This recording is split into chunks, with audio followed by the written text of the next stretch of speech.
अस्सलाम वालेकुम dear students. Lecture number 3 के साथ मैं आपका इंस्ट्रक्टर आतिफ़ नसीम आपको खुशामदीद कहता हूँ। स्टूडेंट्स, वर्क के डोमेन में 2 लेक्चर्स हमारे हो गए हैं और 2 लेक्चर्स में हमने जो बातें सीखी, हमने वर्क का डिफ़िनीशन सबसे पहले हमने वर्क की वर्क की डिफ़िनीशन के बाद हमने उसके फैक्टर्स डिस्कस किए। उसमें हमने कहा कि work is directly proportional to force, work is directly proportional to displacement, and work is related with theta, and the relation was explained by a trigonometric ratio that is called cosine और cos of theta, जिसको समझने के लिए हमने कुछ cases जो हैं वो डिस्कस किए थे। तो स्टूडेंट्स, आज हम 2 टॉपिक्स पे बात करेंगे और वो 2 टॉपिक्स है work done bye a constant force and work done bye a variable force. Work done bye a constant force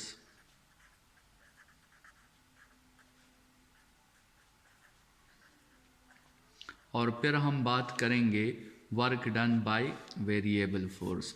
तो स्टूडेंट्स, वैसे अगर आप देखें तो फिज़िक्स में आपके साथ जितने भी फार्मूलाज हैं, चाहे फ़िज़िक्स में ये फार्मूला है हमारे साथ W = FD cos थीटा, या और भी जितने भी फ़िज़िक्स के फार्मूलाज हैं, लेट्स सपोज़ हमारे साथ फार्मूला है F = ma, या हमारे साथ फार्मूला है V = IR, या हमारे साथ फार्मूला है Vf = VI + A × T।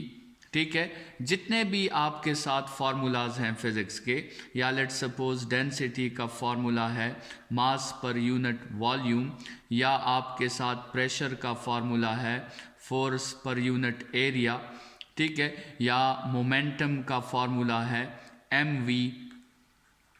तो आपके साथ फिज़िक्स में जितने भी फार्मूलाज होते हैं, ये फार्मूलाज जो हैं, ये सारे फार्मूलाज ये फॉर कांस्टेंट वैल्यूज़ होते हैं। फार्मूलाज में हम हमेशा जो वैल्यूज़ पुट कर सकते हैं वो कांस्टेंट वैल्यूज़ होनी चाहिए। तो अगर वैल्यूज़ कांस्टेंट नहीं है तो फिर हम डायरेक्टली फार्मूला यूज़ नहीं कर सकते। ठीक है, तो students, work done bye constant force, उसके लिए तो फार्मूला बड़ा सिंपल है। उसके लिए तो हम यही फार्मूला यूज़ कर लेंगे, FD कॉस ऑफ थीटा। ठीक है, ये फार्मूला जो है ये work done bye constant force का है। अगर इसमें फोर्स चेंज नहीं हो रहा, फोर्स कांस्टेंट है, तो आप इसके लिए आसानी से ये फार्मूला यूज़ कर सकते हैं। तो जो अब तक हमने जो ये जितनी डिस्कशन की, जो हमने जो है वर्क का फार्मूला निकाला और उसके फैक्टर्स डिस्कस किए, वो सारी डिस्कशन जो थी वो असल में work done bye a constant force के लिए ही थी। ठीक है, तो वो टॉपिक तो हमने सीख लिया है, work done bye a constant force. उसके लिए आपने ये फार्मूला यूज़ करना है FD cos थीटा। लेकिन अब हम मेन बात करते हैं work done bye a variable force के लिए। ठीक है, हम डिस्कस करते हैं कि जब फोर्स वेरिएबल होगा तो फिर हमें क्या करना होगा। जब फोर्स हमारे साथ वेरिएबल होगा, work done bye a variable force, उसकी बात करते हैं। तो स्टूडेंट्स, फोर्स से पहले हम वैसे ही बात कर लेते हैं कि अगर किसी फार्मूला में एक क्वांटिटी वेरिएबल है तो उस केस में हम फिर क्या करते हैं। लेट्स सपोज आपके साथ ये एक फार्मूला है F = ma, और आपको फॉर एग्जांपल F की वैल्यू गिवन है 10 न्यूटन, कांस्टेंट वैल्यू है। A की वैल्यू भी आपको गिवन है 5 मीटर्स पर सेकंड स्क्वायर, ये भी कांस्टेंट वैल्यू है। तो आप इजीली इन दोनों वैल्यूज़ को पुट करके अपने लिए मास फाइंड कर सकते हैं, जो कि आपके साथ आएगा 5 kg। तो ये तो कांस्टेंट वैल्यूज़ हो गई। लेकिन स्टूडेंट्स, अब ऐसे कंसिडर करें कि अगर ये आपका क्वेश्चन इस तरह होता कि फोर्स की वैल्यू 1 न्यूटन भी है, 2 न्यूटन भी है, थोड़ी देर बाद फोर्स की वैल्यू 3 न्यूटन हो जाती है और थोड़ी देर बाद 10 न्यूटन हो जाती है। और इस तरह एक्सेलरेशन की वैल्यू भी कभी 1 है, कभी एक्सेलरेशन 6 हो जाता है, कभी 5 हो जाता है, कभी 4 हो जाता है। तो स्टूडेंट्स इस केस में आप मास को जो है फिर डायरेक्टली फाइंड नहीं कर सकते, क्योंकि इस केस में ये क्वांटिटीज़ जो आपको गिवन है ये कांस्टेंट क्वांटिटीज़ नहीं है, ये वेरिएबल क्वांटिटीज़ हैं। तो स्टूडेंट्स जहन में रखें ये बात कि फ़िज़िक्स में जितने भी फार्मूलाज हैं वो कांस्टेंट क्वांटिटीज़ के लिए हैं, उनमें आप कांस्टेंट क्वांटिटीज़ पुट कर सकते हैं, वेरिएबल क्वांटिटीज़ आप उनमें पुट नहीं कर सकते। तो स्टूडेंट्स वेरिएबल क्वांटिटीज़ के साथ फिर हमने क्या करना है, क्योंकि उनके लिए भी तो हमने फार्मूलाज को यूज़ करना है, तो फार्मूलाज के थ्रू ही हमने उन्हें सॉल्व करना है। तो फिर वेरिएबल क्वांटिटी के साथ हम ऐसा क्या कर सकते हैं ताकि हम उसे कांस्टेंट में कन्वर्ट कर दें। तो याद रखें कि जो क्वांटिटी वेरिएबल होगी आप उसको कभी भी डायरेक्टली फार्मूला में यूज़ नहीं कर सकते। आपने सबसे पहले उस क्वांटिटी, उस वेरिएबल क्वांटिटी को आपने कांस्टेंट या यूनिफॉर्म में कन्वर्ट करना है। स्टूडेंट्स उसको यूनिफॉर्म में कन्वर्ट करने के हमारे साथ दो तरीके हैं। एक तरीका है बाय एवरेज। अगर आपको रेस्ट एंड मोशन के चैप्टर में याद हो तो वहाँ हमने इस पे डिटेल में बात की थी कि एवरेज लेना असल में एवरेज लेना क्या है। एवरेज लेना असल में वेरिएबल क्वांटिटी को कन्वर्ट कर देना है कांस्टेंट में। एवरेज लेने से हमारे साथ क्या होता है, वेरिएबल क्वांटिटी कन्वर्ट हो जाती है कांस्टेंट में। तो पहली बात तो ये जहन में रखें कि अगर आपके साथ फोर्स वेरिएबल है तो आप डायरेक्टली ये फार्मूला यूज़ नहीं कर सकते। उस केस में फिर स्टूडेंट्स आपने ये फार्मूला यूज़ करना है।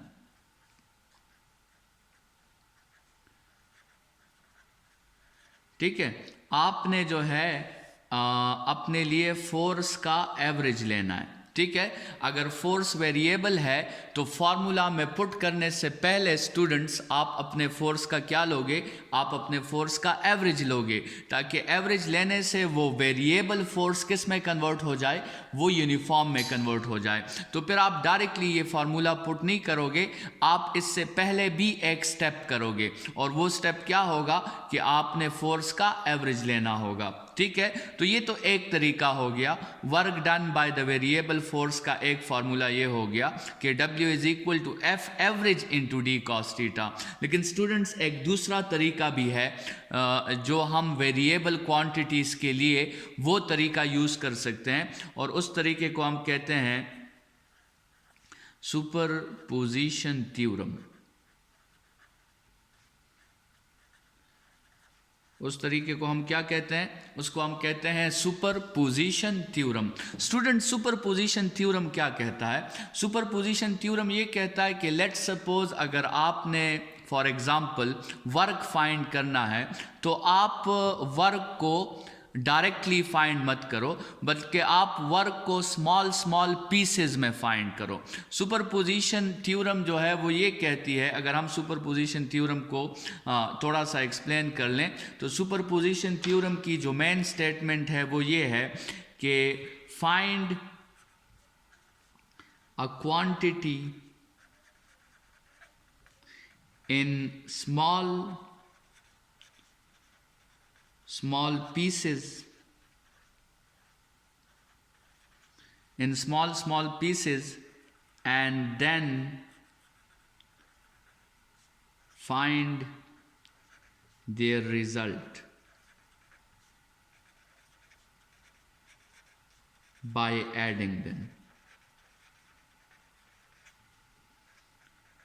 ठीक है, this is the statement of superposition theorem कि आप वो फार्मूला तो यूज़ करो, W is equal to F D cos theta का फार्मूला यूज़ करो, लेकिन एक दफ़ा यूज़ मत करो, उसको स्मॉल स्मॉल पीसेस में, जितने पीसेस आपने बनाए हैं उतनी दफ़ा आप वो फार्मूला यूज़ करो, और फिर सब रिज़ल्ट को आपस में जो है वो ऐड अप कर दो। तो अगर ये काम आप कर लो तो इसको हम सुपरपोजिशन थ्योरम कहते हैं।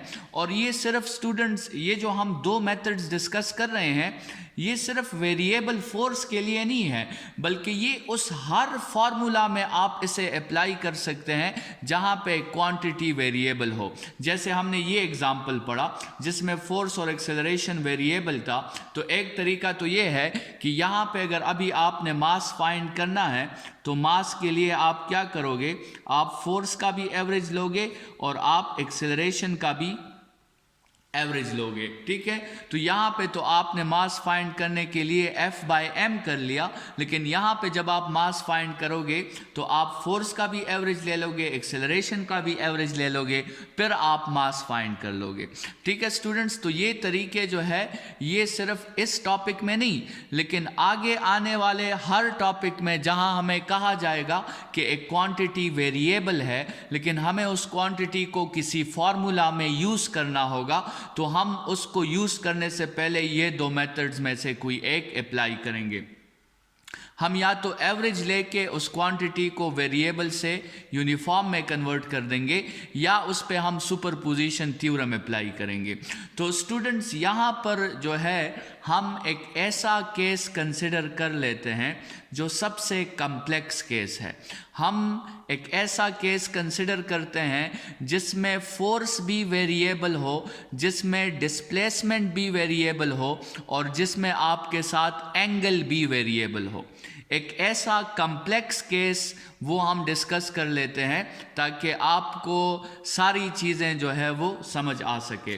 तो कंसिडर करें स्टूडेंट्स कि हमने एक पाथ कंसिडर कर लिया।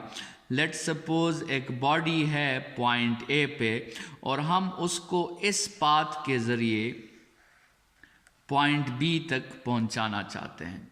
एक बॉडी हमारे साथ है पॉइंट ए पर और हम इस पाथ के ज़रिए उसे पॉइंट बी तक पहुंचाना चाहते हैं, और दरमियान में स्टूडेंट्स फोर्स जो हमारा है वो कांस्टेंट नहीं है।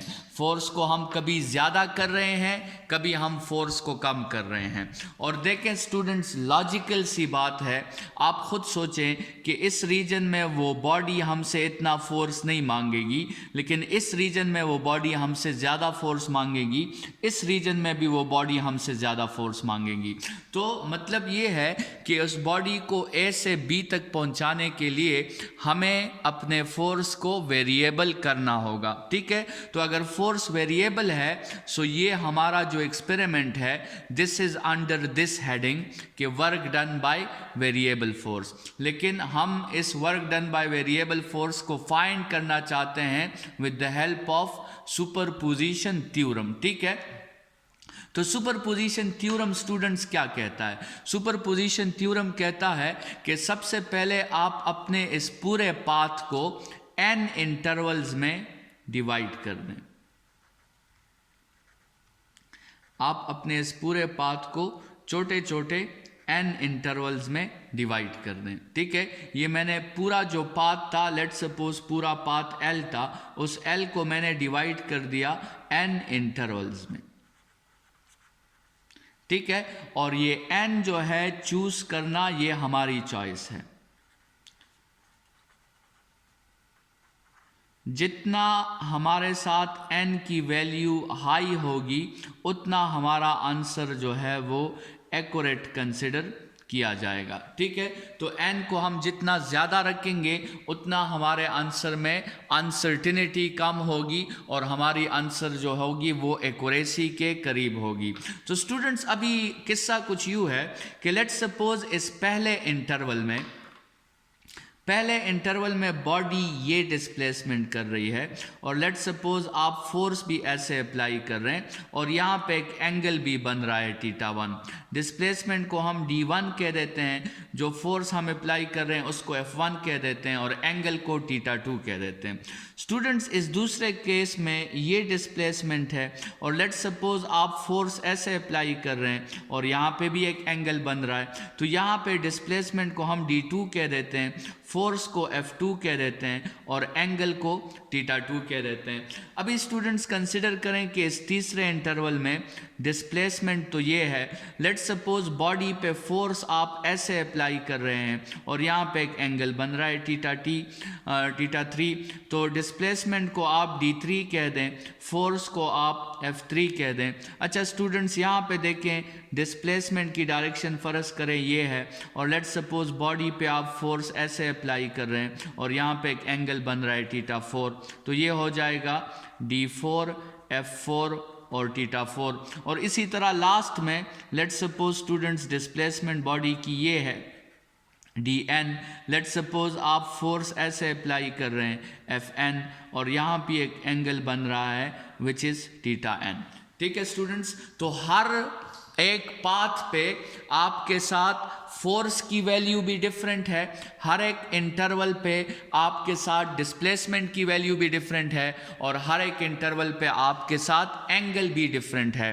तो अभी ये सुपरपोजिशन थ्योरम कहता क्या है स्टूडेंट्स? सुपरपोजिशन थ्योरम कहता है कि आप इसी वर्क के फार्मूला को यूज़ करो, लेकिन from A to B directly one step में यूज़ मत करो, बल्कि आप सबसे पहले इस हिस्से का वर्क फाइंड कर लो और उसे आप कह दो W1 और W1 आपके साथ इक्वल होगा F1 D1 cos θ1। और इसी तरह स्टूडेंट्स फिर आप इस इंटरवल का वर्क फाइंड कर लो, उसे आप कह दो W2 इक्वल होगा F2 D2 cos θ2। और फिर स्टूडेंट्स आप इस इंटरवल का वर्क फाइंड कर लो, इसको W3 कह दो, तो W3 is equal to F3 D3 cos of θ3। और इसी तरह स्टूडेंट्स जाते हुए आखिर में आप Wn फाइंड कर लो, Wn होगा Fn Dn cos θn।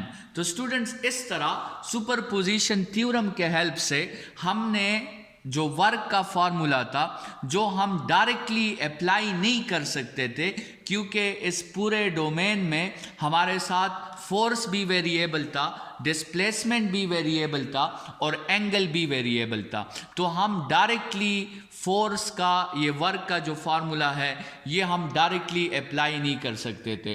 तो हमने क्या किया, हमने सुपरपोजिशन थ्योरम अप्लाई की और सुपरपोजिशन थ्योरम के हेल्प से हमने यही फार्मूला अप्लाई किया, लेकिन एक दफ़ा हमने इसे अप्लाई नहीं किया बल्कि हमने इसको n दफ़ा अप्लाई किया और n दफ़ा अप्लाई करने से हमारे साथ जो छोटे छोटे पीसेस में हमारे साथ जो वर्क्स फाइंड हुए हैं, ये जो इनके आंसर्स हमारे साथ आएंगे, ये छोटे छोटे पीसेस में जो हमने वर्क फाइंड किया है, अभी सुपरपोजिशन थ्योरम के हेल्प से हम इन छोटे छोटे पीसेस के वर्क को प्लस करके टोटल वर्क हम फाइंड कर सकते हैं। तो स्टूडेंट्स जो टोटल वर्क हमारे साथ होगा वो फिर according to superposition theorem W1 plus W2 plus W3 up to Wn, मतलब स्टूडेंट्स टोटल वर्क आपके साथ होगा, total work from A to B वो होगा F1 D1 cos θ1 plus F2 D2 cos θ2 plus F3 D3 cos θ3 और फिर आखिर में Fn Dn cos θn। ठीक है, तो ये जो स्टेटमेंट आपने लिखा है, this is the main statement of superposition theorem कि किसी क्वांटिटी को डायरेक्टली फाइंड मत करें बल्कि उस क्वांटिटी को स्मॉल स्मॉल पीसेस में कन्वर्ट करके फाइंड करें और उन सब पीसेस को फिर आपस में ऐड कर लें। स्टूडेंट्स यहाँ पर ये जितने पीसेस हम बना रहे हैं, तो हर पीस में हम एक एजम्पशन ले रहे हैं। ये जितने पीसेस हमने बनाए हैं, ये जो n इंटरवल्स हमने बनाए हैं, उस हर इंटरवल में हम एक एजम्पशन ले रहे हैं। लेट्स सपोज ये जो इंटरवल है हमारे साथ, इस इंटरवल में हमने एक एजम्पशन लिया है कि इस इंटरवल में फोर्स भी कांस्टेंट है, इस इंटरवल में डिस्प्लेसमेंट भी कांस्टेंट है और इस इंटरवल में एंगल भी कांस्टेंट है। और ये तीनों वैल्यूज़ जो हैं फिर दूसरे इंटरवल से मुख्तलिफ हैं। ठीक है। लेकिन अगर आप इस छोटे से इंटरवल के लिए ये फार्मूला यूज़ कर रहे हैं तो इसका मतलब आपने एज्यूम किया हुआ है कि इस छोटे से इंटरवल में ये एफ डी और थीटा जो है ये हमने कांस्टेंट लेना है। और ये इंटरवल आपने इतना छोटा लेना ही इसीलिए है ताकि आप ये एजम्पशंस कर सकें कि यहाँ से लेकर यहाँ तक तो ये बहुत बड़ा इंटरवल था, इसमें तो फोर्स और डिस्प्लेसमेंट वेरिएबल था, लेकिन ये जो इंटरवल हमने लिया है ये इतना छोटा है कि इसमें हम फोर्स की और डिस्प्लेसमेंट की अगर वो चेंज भी हो रहे हैं तो उन चेंजेस को हम निगलेक्ट कर सकते हैं, उन चेंजेस को हम नज़रअंदाज कर सकते हैं। स्टूडेंट्स, ये जो आपको स्टेटमेंट नज़र आ रहा है, बार बार हम ये स्टेटमेंट नहीं लिखना चाहते क्योंकि हम जो है लेज़ी लोग हैं। तो लेज़ी लोगों के लिए मैथमेटिक्स में एक तरीका है जिसको हम समेशन कहते हैं। तो हम इस स्टेटमेंट को बड़ी आसानी से समेशन के फॉर्म में लिख सकते हैं। तो समेशन के फॉर्म में स्टूडेंट्स ऐसा होगा कि हम एक काउंटर डिफाइन कर लेंगे। एक काउंटर, एक ऐसा बंदा बुला लेंगे जिसने काउंटिंग करनी है। हम एक ऐसा बंदा हायर कर देंगे जिसने काउंटिंग करनी है और लेट्स सपोज उस बंदे को हम नाम दे देंगे एक्स, ठीक है। और उस बंदे को हम कहेंगे कि आपने काउंटिंग करनी है 1 से n तक। मतलब x को हम कह देंगे कि आपने स्टार्ट कहाँ से लेना है, 1 से, और कहाँ तक जाना है, एंड तक, ठीक है। और उस बंदे को हम ड्यूटी दे देंगे, 3 चीज़ों के साथ उसकी ड्यूटी होगी। उसकी ड्यूटी फोर्स के साथ होगी, उसकी ड्यूटी डिस्प्लेसमेंट के साथ होगी और उसकी ड्यूटी एंगल के साथ होगी। तो वो बंदा क्या करेगा, सबसे पहले वो यहाँ पे 1 पुट कर देगा, फिर वो प्लस लगा देगा, फिर वो काउंटिंग करके 2 पुट करेगा, फिर 3 पुट करेगा, फिर 4 पुट करेगा और आखिरी वैल्यू वो n पुट करेगा। तो स्टूडेंट्स, ये जो लिखने का तरीका है it is known as summation sign, ठीक है। इसको हम समेशन साइन कहते हैं। और स्टूडेंट्स, ये जो है इसमें ये काउंटर डिफाइन करना, अगर आपको x पसंद नहीं है तो उसे y कह दें, y पसंद नहीं है तो n कह दें, n पसंद नहीं है तो i कह दें। जो भी आपके नेम का फर्स्ट अल्फ़ाबेट है वो आप यहाँ पे यूज़ कर सकते हैं। लेकिन जो काउंटर आपने यहाँ पे डिफाइन किया है, जिस बंदे को आपने हायर किया है, वो बंदा इन 3 जगहों पर ड्यूटी देगा, ठीक है। तो वो इन पर ड्यूटी देगा और इनकी वैल्यूज़ को वो चेंज करेगा। तो इस लंबे से स्टेटमेंट को शॉर्ट फॉर्म में लिखने का तरीका ये है। स्टूडेंट्स, अभी इसी समेशन साइन में अगर x की इनिशियल वैल्यू 1 है और आपने लेट्स सपोज इस पाथ को 10 इंटरवल्स में डिवाइड किया है, तो ये फाइनल वैल्यू n की क्या हो जाएगी, 10 हो जाएगी। तो इसका मतलब ये है कि आपने F1 D1 से स्टार्ट लेना है और आपने F10 D10 तक जाना है। स्टूडेंट्स, जैसे हमने ऑलरेडी कह दिया कि ये जो फॉर्मूला हमने निकाला है, this is the most complex form of work, ठीक है, क्योंकि इसमें फोर्स भी वेरिएबल है, डिस्प्लेसमेंट भी वेरिएबल है और एंगल भी वेरिएबल है। अभी इस मोस्ट कम्प्लेक्स फॉर्म से फिर आप पार्टिकुलर फॉर्म्स निकाल सकते हैं। जैसे कि अगर लेट्स सपोज आपके साथ डिस्प्लेसमेंट जो है वो वेरिएबल ना हो, सिर्फ फोर्स वेरिएबल हो और एंगल भी चलें वेरिएबल हो, लेकिन डिस्प्लेसमेंट वेरिएबल ना हो, डिस्प्लेसमेंट आपने थ्रू आउट सेम रखनी है, तो फिर स्टूडेंट्स इसका मतलब ये हुआ कि ये D1, D2, D3 और Dn ये सब सेम है। तो ये सब सेम है तो फिर स्टूडेंट्स आप इनको कॉमन कर सकते हैं। तो फिर आप ये इस तरह भी लिख सकते हैं कि D बाहर लिख दें और आप समेशन किस पे अप्लाई करें, F cos थीटा पे सिर्फ समेशन अप्लाई करें।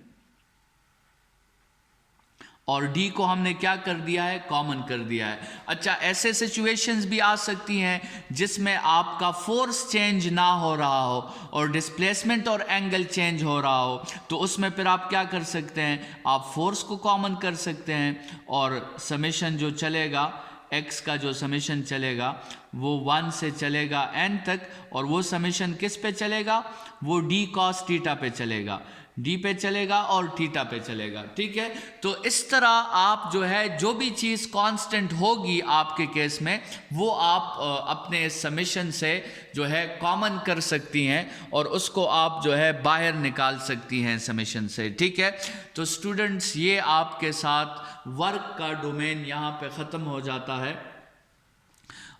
वर्क का लॉन्ग क्वेश्चन अगर स्टूडेंट्स आपका आता है तो आपने सबसे पहले वर्क को डिफ़ाइन करना है। वर्क की 2 डिफिनीशंस हमने डिस्कस कर ली है।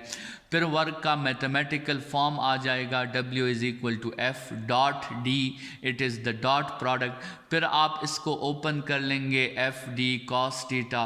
फिर आपने हेडिंग देनी है फैक्टर्स अफेक्टिंग वर्क। ठीक है, उसमें आपने 3 फैक्टर्स जो है वो एक्सप्लेन करने हैं कि फोर्स पर डिपेंडेंसी है, डिस्प्लेसमेंट पर डिपेंडेंसी है और एंगल पर डिपेंडेंसी है।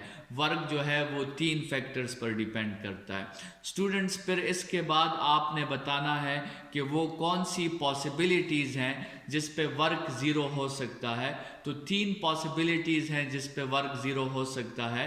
पहली पॉसिबिलिटी फोर्स का ज़ीरो होना है, दूसरी पॉसिबिलिटी डिस्प्लेसमेंट का ज़ीरो होना है और तीसरी पॉसिबिलिटी एंगल का या 90 होना और या 270 होना। तो एंगल जब 90 और 270 होगा तब भी वर्क ज़ीरो होगा। स्टूडेंट्स, फिर इसके बाद जो है आप वर्क के बारे में साइन कन्वेंशंस का हेडिंग दें और उसमें बताएं कि 0 से लेकर 90 तक वर्क पॉजिटिव होता है और 0 पे साथ में पॉजिटिव मैक्सिमम होता है, और इसी तरह 90 से लेकर 270 तक वर्क नेगेटिव होता है, लेकिन 180 पर नेगेटिव के साथ साथ वो मैक्सिमम भी होता है। और साइन कन्वेंशंस को एक्सप्लेन करने के बाद स्टूडेंट्स फिर आप जो है वर्क का SI यूनिट जो है उसकी हेडिंग दे। SI यूनिट में आप बता दें कि वर्क का SI यूनिट जो है वो जाउल है। जनरली वर्क का फार्मूला क्या है, FD है, तो यहाँ से हम इसका यूनिट निकाल सकते हैं, जाउल = न्यूटन मीटर। ठीक है, तो लेट्स सपोज अगर एक बॉडी पर 1 न्यूटन का फोर्स अप्लाई होता है और 1 न्यूटन का फोर्स किसी बॉडी को 1 मीटर डिस्प्लेसमेंट देता है अपनी डायरेक्शन में, तो इस फोर्स ने कितना वर्क किया, इस फोर्स ने 1 जाउल का वर्क किया। If a 1 newton force can displace a body through 1 metre in its own direction, the work done by the force = 1 joules. ठीक है, तो आपने यूनिट दे दिया जाउल्स जो है SI यूनिट ऑफ वर्क। फिर आप नेचर का हेडिंग दे दें और नेचर में आप बता दें कि work is a scalar quantity, हमें सिर्फ मैग्नीट्यूड के साथ काम है, डायरेक्शन के साथ हमें कोई काम नहीं है। और लास्ट में फिर आप work done by variable force के लिए ये डिराइवेशन कर सकती हैं। ये आपका वर्क के डोमेन में एक लॉन्ग क्वेश्चन इस पे जो इस चैप्टर में इम्पॉर्टेंट है वो आपका बन गया है। इसी लेक्चर को हम यहाँ पे वाइंड अप करते हैं। कल के लेक्चर में हम फील्ड्स की बात करेंगे और ग्रेविटेशनल फील्ड्स की बात करेंगे, वो भी काफ़ी इम्पॉर्टेंट लॉन्ग क्वेश्चन है। कल के लेक्चर में उस पर डिटेल में बात होगी। आज के लेक्चर के लिए इतना ही। अपना बहुत ख्याल रखिएगा। Thank you students.